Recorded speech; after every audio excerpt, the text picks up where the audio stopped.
Let's talk China now. It has been a while since we focused on the U.S. China trade deal. We're joined now by Dan Blumenthal, Director of Asian Studies at the American Enterprise Institute and author of the book, The China Nightmare: The Grand Ambitions of a Decaying State.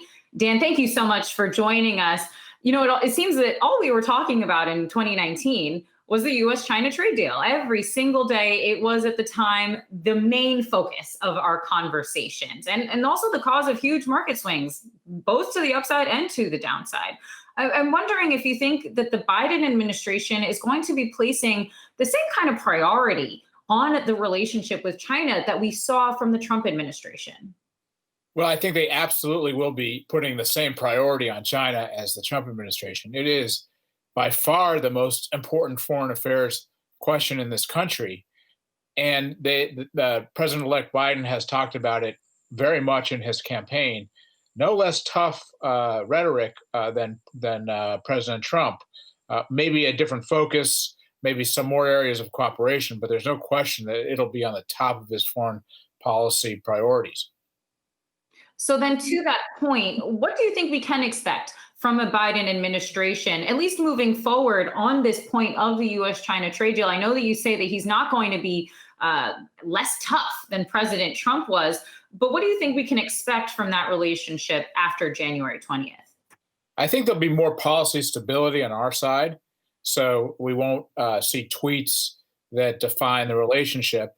But substantively, I think many of the tariffs will stay in place, maybe a bit of a reduction in across the board tariff, maybe more targeting of tariffs. Technology policy, I think many of the export controls that we've attempted to put on our companies selling to state-owned enterprises in China like Huawei remain because their security concerns, their competitive concerns. I think technology policy, the intersection of national security and technology policy will continue to define our relationship with China.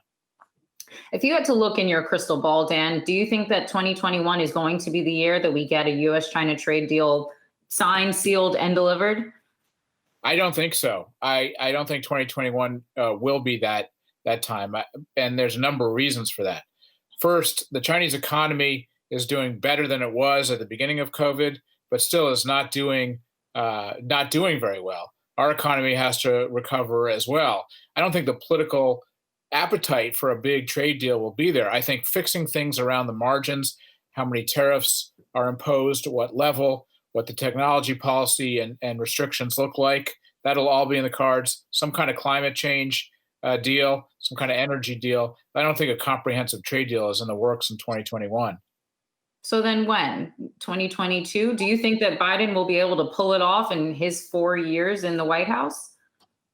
I think he will fix certain things. I think he will reduce tariffs in exchange for greater purchases of agricultural items. I think he's going to pivot to see how to leverage trade deals and leverage the tariffs to get Xi Jinping, the Chinese leader, to agree to certain climate pledges.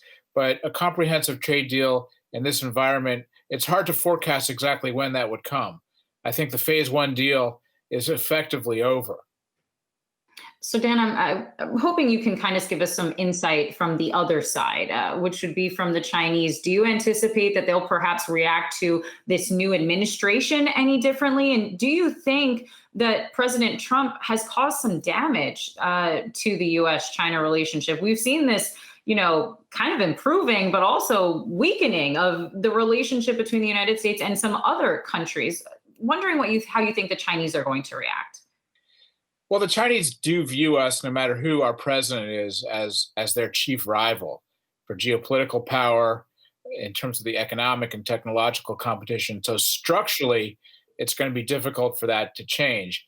I think they're looking more forward to a Biden administration because he's a known quantity and his advisors are known quantities. I think they'll see more predictability. I don't think, when reading the Chinese press, I don't see anyone who thinks that the relationship will be better, more stable, more calm, but not better. Not better in terms of our pushback on the military front, our pushback on the trade front, our pushback on the IP front. One area of cooperation that they're looking forward to is in climate change, perhaps some other issues in terms of reduction of tariffs, perhaps some non-proliferation issues relating to North Korea. Dan, last question for you here. I'm hoping you can kind of expand on something that you have in your notes, but you also talk about in your book, which is the fact that a quote, decaying China creates a nightmare scenario for the United States. Can you explain briefly what that means? Absolutely. So, what I say in the book is that China is actually under a lot more political pressure than we see back here in the United States. And a lot of their activity, including large embarrassment over the handling or mishandling of COVID-19, letting the epidemic spread to a pandemic, has put pressure on Xi Jinping. And as a lot of their institutions are, in fact, in decay because Xi Jinping has so centralized them. Decision making is paralyzed.